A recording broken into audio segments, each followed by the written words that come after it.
자, 이제 목적격 보호로 들어가 봅시다. 두 번째 목적격 보호입니다. 목적격 보호가 될 수 있는 요소들 중에서 그 주격 보호가 될 수 있는 요소들 앞에 쭉 정리했잖아요, 그렇죠? 거기까지는 똑같아요. 똑같은데 문제가 약간 있어요. 그러니까 목적격 보호는 기본적으로 이렇게 정의되었죠. 목적어와 동격을 이루거나 목적어의 성질 상태를 설명하거나 그리고 목적어의 동작을 설명하는 거라고 정의되었잖아요. 여기서 목적어와 동격을 이루는 요소 이러면은 우리가 아까 쭉 썼던 것들, 뭐 명사 이런 것들 나올 수 있죠. 당연히 명사, 2번에 접속사 대, 3번에 관계사와 뭐 이런 것들 막 나올 수 있어요. 4번에 투부정사, 뭐 공명사 이런 것들 막 등장할 수 있어요. 그러니까 목적어와 동격을 이루는 이 자리들은 사실 그렇게 문법적으로 등장할 수 있는 요소는 별로 없다. 예. 이건 중요한 요소는 아니다. 그리고 요 자리는 역시 목적어의 성질 상태 설명할 때 형용사나 두 번째 PP와 ING 이런 것들이 등장한다는 거예요. 당연히 목적어의 성질 상태를 설명해 주다 보니까 형용사 구조가 올 수밖에 없는 거죠. 그렇죠? 그러니까 여기까지 정리해 보면 주격 보호 자리하고 목적격 보호 자리는 거의 똑같은 기능을 한다는 걸 알 수 있어요. 문제는 바로 요 놈이에요. 아까도 얘기했지만 바로 요 자리 때문에 목적 보호 자리는 항상 트러블을 일으킨다. 그럼 이 정리를 해봅시다. 자, 목적어의 동작을 설명하는 것은 다시 4개를 쪼갤 수가 있습니다. 4개를 쪼개는데요. 하나는 투부정사, 하나는 원형부정사, 하나는 ING, 하나는 PP. 목적어의 동작을 설명하는 것 중에 지금 목적보호가 될 수 있는 애들 중에 여기 있죠? 여기 있죠? 여기 있죠? 그죠? 투부정사, PP, ING는 목적 보호가 되는데 원래 당연히 쓰였어요. 그런데 요놈이 좀 독특하죠? 얘는 누구냐라는 부분이죠. 그쵸? 요거는 앞에서는 없었던 자리란 말이에요. 그러면 이제 얘를 이제 설명할 때 이렇게 묶어서 처음에 이해해야 돼요. 목적어의 동작을 설명하는 것은 요거 세 놈과 요거 한 놈으로 먼저 구분해서 정리를 해야 되는데요. 위에 세 놈은 목적어와의 관계가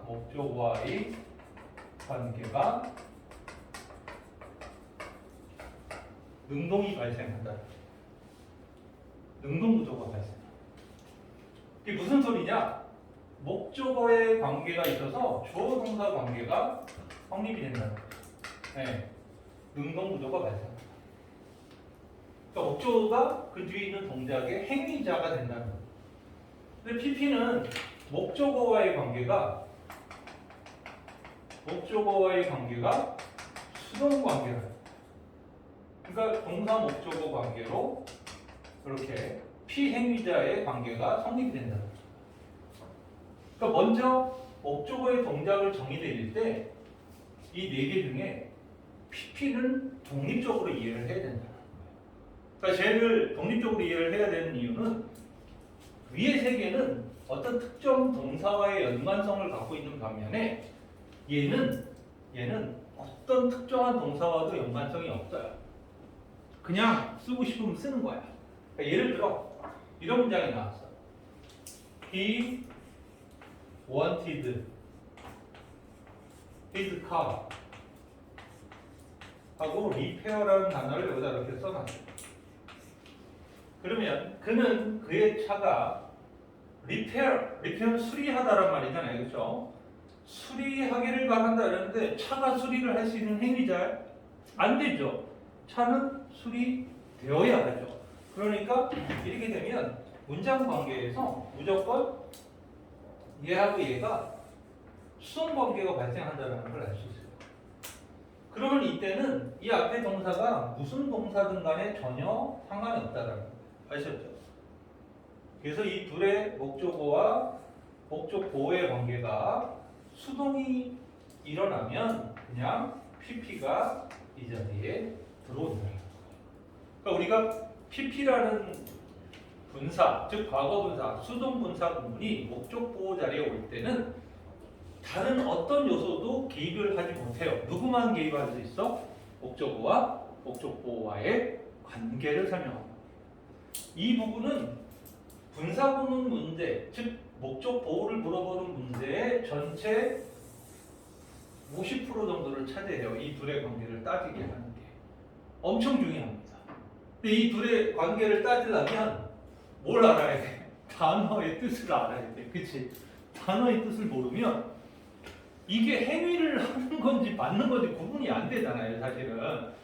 단어의 뜻을 모르니까 해석이 안 되면 해석을 해봐야 해석 관계상 목적어가 행위를 하는 거야, 능동이야, 아니면 행위를 받는 거야, 수동이, 이게 판단이 돼야 되는데 전혀 그게 안 돼요. 그리고 얘를 확장시킬 수 있어. 이렇게 확장시킬 수 있어요. The movie. 그 영화는 made us, 우리를 excite, 이렇게 나왔습니다. 네. 흥분시키다, 열광시키다, 이런 말입니다. 그쵸? excite를 문맥에서 어떻게 써야 되느냐라는 게 남아있는 거잖아. 그치? 자, 그러면 우리가, 목적어가 excite 하는 거지. 그치? 누가 보더라도 이 둘의 관계는 무슨 관계야? 능동관계를 보이죠. 그쵸? 우리가 막 흥분하는 거잖아요. 우리가 열광하는 건데 바로 또 문제가 생겨요. 바로 이게 감정동사. 감정동사가 와버리면 우리가 흥분하는 게 맞다 하더라도 감정을 표현하게 되면 이것은 PP가 된다라는 이 원칙을 기억하고 있어야 된다. 이런 문법의 응용이 되면 어려워진다. 그럼 그 영화는 우리가 흥분하게, 우리를 열광시켰다, 이런 얘기잖아요. 그렇죠? 그러니까 목적어가 열광하게, 목적어가 흥분하게 만든 건데 수동이 돼요. 왜냐하면 우리는 가만히 있었는데 이 영화가 우리로 하여금 excite 하도록 만든 거니까. 그렇죠? 이 부분도 역시 수동 관계가 성립되는 겁니다. 자, 이렇게 PP 자리가 목적 보호 자리에 왔을 때는 문제 응용의 범위가 엄청 넓어져요. 그래서 출제 확률이 굉장히 높고 해석할 때도 잘 꼼꼼하게 해석을 해줘야 될 자리다. 그래서 먼저 능동 관계인지 수동 관계인지를 판단하는 게 목적어의 동작, 즉 목적 보호의 목적어의 동작을 판단하는데 일단 1순위로 중요하다. 그러면 이제 수동 관계 얘기를 따로 했으니까 능동 관계라고 판단이 되면 지금 셋 중에 하나가 되잖니, 얘들아. 이거 아니면 이게 되잖아. 그러면 이제 여기다 정리를 해야 되겠죠. 뽑아봅시다.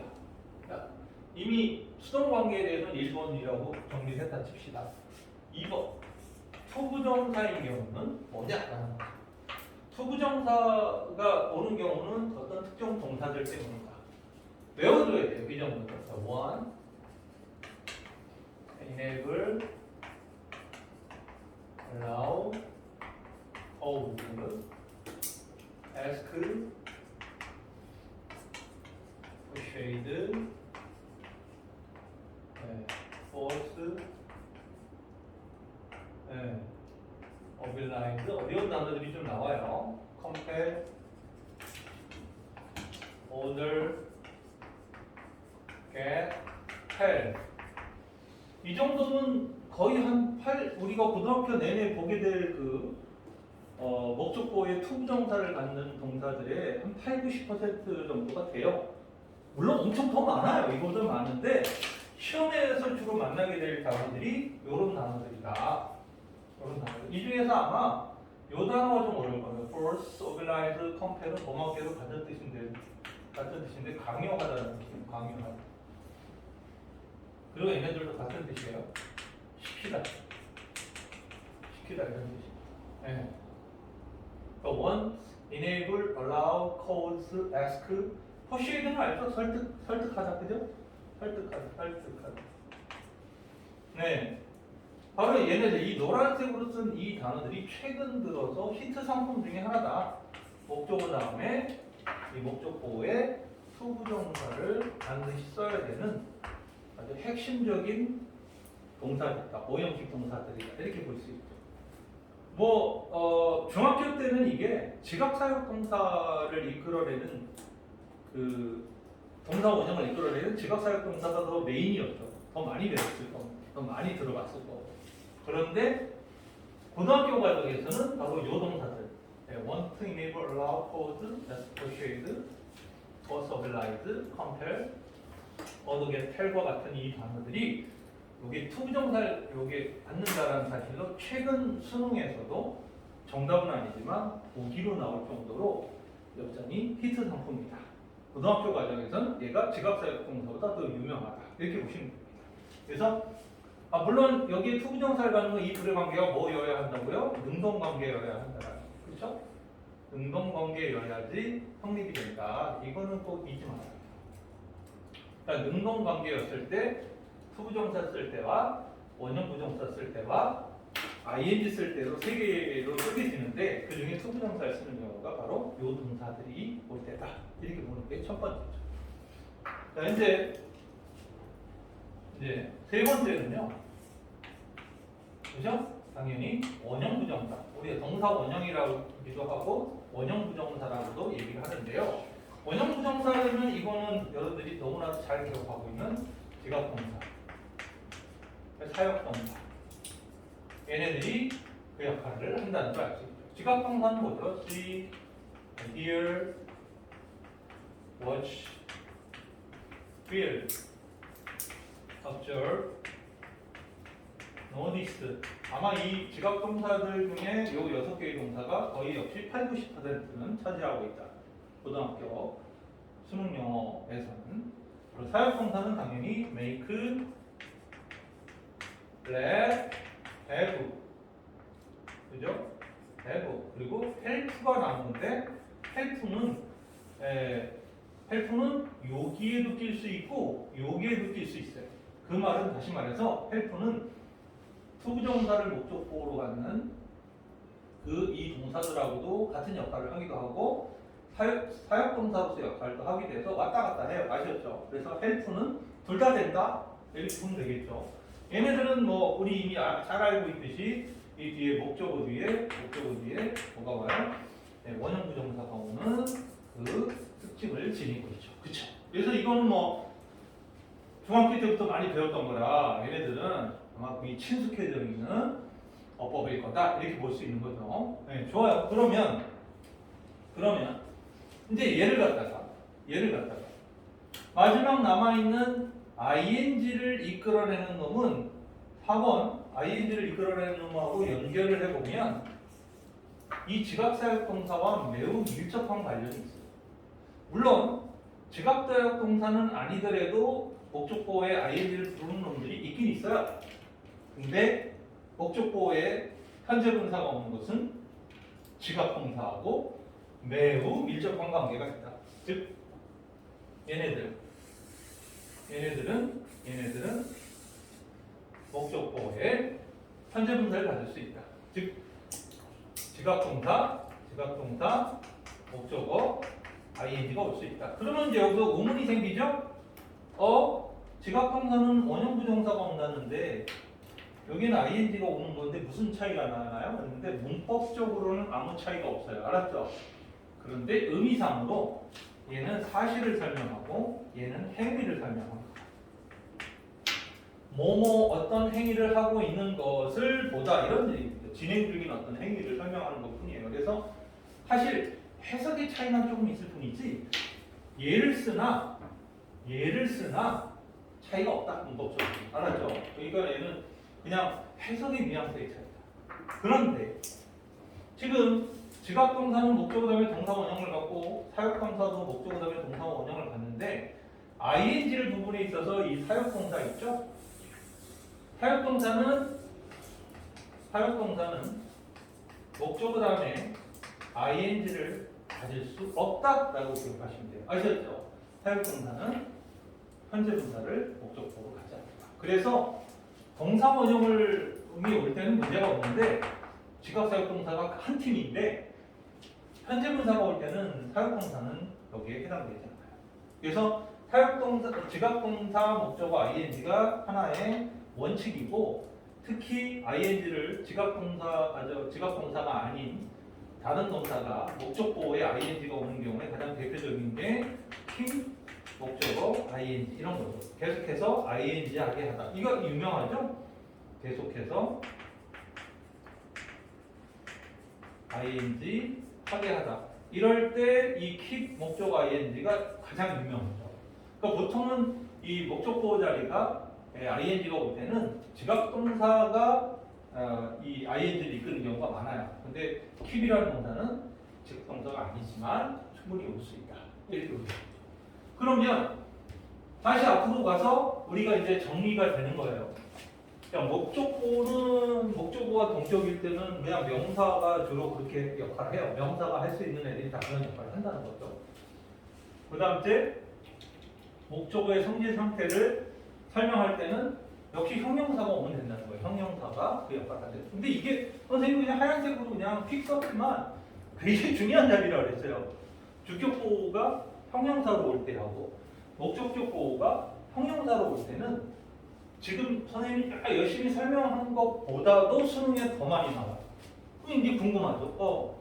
수능이 더 쉬운 게 나와요? 그런데 그게 쉬운 게 아니에요. 수능은요, 이런 문제가 나와요. 규칙은 간단해. 예를 들어 이런 거 있잖아. 주어가 이 행위를 한 게 아니라 주어가 행위를 받으면 뭘 써야 돼? 수동태를 써야 되잖아. 그치? 그게 규칙 간단하지?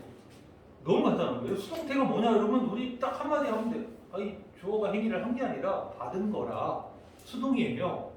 어렵지 않죠? 근데 수동태를 어법 문제로 만들잖아요? 그럼 무한대로 만들 수가 있죠. 거의 무한대로 만들 수가 있어요. 그러니까 애들이 수동태라는 규칙을 머릿속에 알고 있어도 문장을 충분히 만나본 경험이 부족하면 그게 수동태 문장인지 모르고 넘어가는 일이 굉장히 자주 일어나요. 그러니까 수능은 그런 걸 좋아해요. 예를 들어 규칙은 심플하지만 적용 범위는 무한대인 문법을 거의 관심을 가지고 냅니다. 그러니까 학교 시험도 원래 그래야 되거든요. 근데 학교는 그렇게 내면 시험 범위가 짧잖아. 그치? 중간고사 시험 범위가 요거밖에 안 돼. 근데 거기에 나오는 문법과 관련된 문장 예문이 뻔해. 몇 개밖에 없는 거야. 그러니까 그런 규칙으로 내버리면 너무 쉬운 거야. 그러니까 어떻게 내야 돼? 막 수능에서는 별로 관심 안 갖지만 막 비비 꼬고 막 만들어내고 이래서 낼 수밖에 없는 거야. 그래서 학교 시험 공부 열심히 해서 영어 실력 오르는 애들이 별로 없다라는 거. 이게 현실이야. 왜냐하면 막 중학교 때 여러분들 경험해 봤죠. 중학교 점수 막 90점, 뭐 95점, 뭐 100점, 막 이렇게 막 맞았는데 고등학교 와 보니까 90점 넘는 게 이게 하늘 별 따기더라. 이게 만만치가 않더라. 뭐 90점 둘째 치고 막 80점, 70점 우습게 나와요. 그러니까 이런 이 갭이 어디서 막 벌어졌느냐라는 부분이죠. 당연히 중고등학교의 과정에 문법적인 설명이나 그걸 예문으로 만들어내는 그 폭이 넓어지고 문제가 중학교 때처럼 단편적으로 되는 게 아니라 응용하거나 아니면 거의 통째로 아주 까다로운 어법 문장 구조를 거의 통째로 외우고 있어야지만이 맞출 수 있는 거죠. 그런데 애들이 그 정도까지 공부를 안 한다는 거예요. 그러니까 약간 이렇게 평평한 공부만 하고 끝나면 성적이 안 나와요. 좋아요.